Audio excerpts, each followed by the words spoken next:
Kami mulai turun gunung dengan jumlah yang sama seperti saat naik.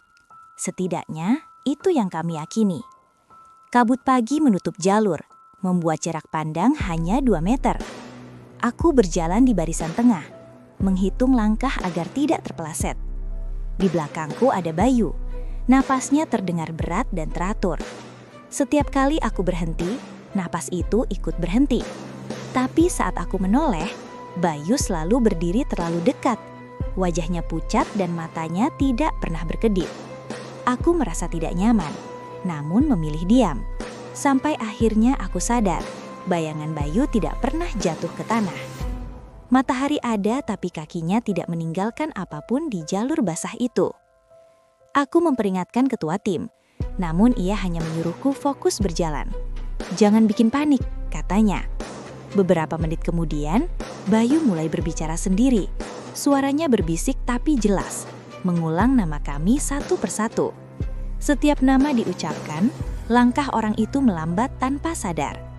Aku melihat Raka hampir berhenti total sebelum aku menarik ranselnya. Saat itu Bayu tersenyum, senyum yang terlalu lebar untuk wajah manusia. Jalur semakin menurun, tapi kakiku terasa seperti berjalan di tempat. Di kejauhan, aku melihat sosok berdiri menunggu. Mirip Bayu, tapi pakaiannya kering dan bersih, seolah belum pernah mendaki. Ketua tim akhirnya menyadari kejanggalan ketika menghitung ulang anggota. "Kita bersembilan kan?" tanyanya ragu. Kami saling berpandangan, dan saat itulah Bayu berhenti berjalan. Ia berdiri tepat di tengah jalur, lalu berkata pelan, "Yang satu sudah turun duluan." Sosok di depan mendekat. Wajahnya sama persis, tapi matanya hitam pekat tanpa putih. Mereka berdiri berhadapan, lalu berjalan saling menembus, menyatu. Bayu yang di belakang kami terjatuh, tubuhnya mengempis seperti pakaian kosong. Tidak ada darah, tidak ada tulang. Hanya ransel yang jatuh, masih hangat, seolah baru dilepas oleh sesuatu yang bukan manusia lagi. Kami turun dengan gemetar. Kali ini benar-benar menghitung langkah dan jumlah orang setiap 5 menit. Penjaga pos bawah mendengarkan cerita kami tanpa kaget.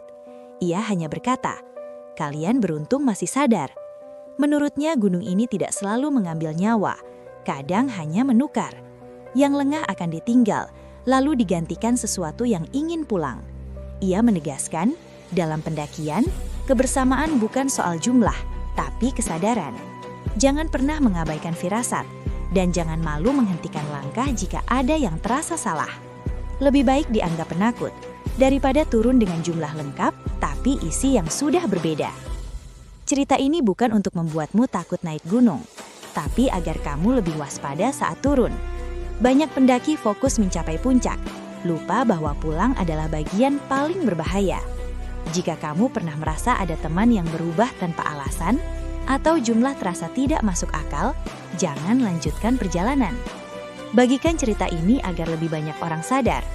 Tulis di komentar jika kamu pernah mengalami kejadian serupa, atau mendengar kisah pendaki yang turun dengan wajah sama, tapi sikap berbeda.